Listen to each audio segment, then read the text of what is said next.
मंदिर बना देते मिट्टी और पत्थर का। अब वहाँ चले जाओ, अभी मांस डाल दो, मछली डाल दो तो अब सती भेंट यह तन नाही, शिव संकल्प कीन मन माही।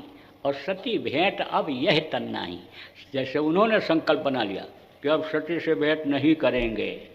आप ये समझो कि एक छोटे आदमी के कहने पर, धोबी के कहने पर सती जैसे सीता पत्नी का परित्याग कर दिया था। ऐसे संकल्प बनाना है आपको कि अब नहीं इस तन से गया। यह बिल्कुल संकल्प बना लो कि अब इस मंदिर को अगर गंदा किए तो मंदिर बनाने वाला ही मारेगा। मंदिर बना देते मिट्टी और पत्थर का। अब वहाँ चले जाओ, अभी मांस डाल दो, मछली डाल दो तो मंदिर वाला छोड़ेगा? मुर्दा डाल दो तो मंदिर वाला छोड़ेगा? कूटेगा कि ये पूजा की जगह और तुमने यहाँ गंदगी पैदा कर दिया। ऐसे ही उसने बनाया किसके लिए? पूजा के लिए, भजन के लिए। इसको जब गंदा करोगे तब घूसिम घूसा करेगा कि नहीं करेगा? अरे ऐसा थप्पड़ लगता है कि मुंह पीछे हो जाता है। उसके थप्पड़ को आप नहीं जानते हो। अभी तो आप सुने हो कि राम ने थप्पड़ लगाया था तो 1 लाख पूत 1.25 लाख नाती और 4 रावण घर दिया न बाती। कृष्ण ने थप्पड़ मारा था जब बात नहीं माने थे, कहा था सुई के नख के बराबर जमीन नहीं देंगे। कृष्ण ने कहा था हक मत छीनो दूसरे का, दे दो कौरव पांडु का भी हक होता है। जब नहीं माने बात, लगाया थप्पड़ तो 11 अक्षौणी सेना खत्म हो गई 18 दिन के अंदर। 1 ही घंटे में 56 करोड़ यदुवंशी खत्म हो गए। ऐसे थप्पड़ लगता है। आप ये समझो परहेज बहुत बड़ी चीज़ होती है प्रेमियों।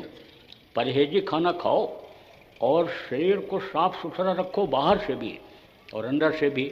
जहाँ रखो वहाँ भी सफाई रखो। तो जब सफाई जहाँ रहती है वहाँ पर आप ये समझो, जहाँ उजाला रहता है सफाई रहती है, वहाँ यानी तकलीफ़ देने वाली चीज़ें नहीं आती हैं। आप देखो जहाँ कूड़ा करकट गंदगी रहती है, सांप बिच्छू वहीं छिपते हैं।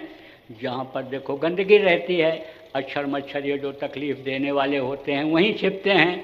और मौका पा करके और आवाज़ दे करके डंके के चोट पर खून पी कर चले जाते हैं।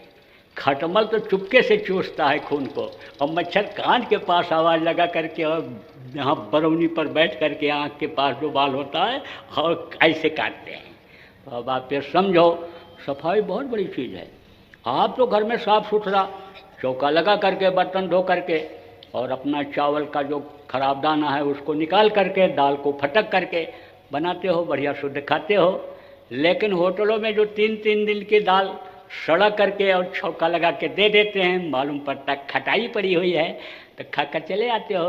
अब मान लो उसमें कोई कीड़ा पड़ गया और कीड़ा पेट में आ गया तो वायरस पैदा करेगा, कहते हो वायरस हो गया। चमगादड़ भी खा जाते, गेंगटा भी खा जाते, सांप भी खा जाते हैं, तो जहर कहाँ जाएगा? अरे बर्दाश्त ये कर पाएगा इन गंदी चीज़ों को, जहर को बर्दाश्त कर पाएगा? तो आप अब आज से संकल्प बनाओ, मांस नहीं खाएंगे, मछली नहीं खाएंगे, अंडा नहीं खाएंगे, शराब नहीं पिएंगे, ऐसे नशे का सेवन नहीं करेंगे कि जिससे बुद्धि खराब हो जाती है, आदमी पागल हो जाता है, होश में नहीं रहता है, माँ बहन बहू बेटी पहचान खत्म हो जाती है।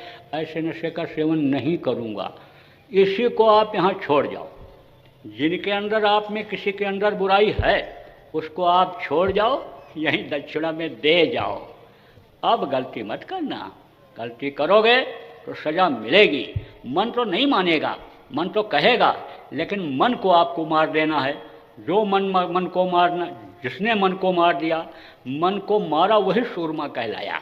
इसलिए वीर बन जाओ, बहादुर बन जाओ। नाम के आगे जैसे लिखा रहता है सिंह लिखा रहता है, आदर सूचक ऋषि मुनियों के नाम के आगे लिखा रहता है, उनके नाम का गोत्र लगाते हो तो उनकी तो कुछ इज्जत करो। आप समझो कि इज्जत करो उनकी, उनके आदर्शों को याद करो। राम को मानो, कृष्ण को मानो, लेकिन उन्होंने जो कहा और उन्होंने जैसा किया अच्छा व्यवहार वैसा न करो तो मानने का मतलब क्या होता है?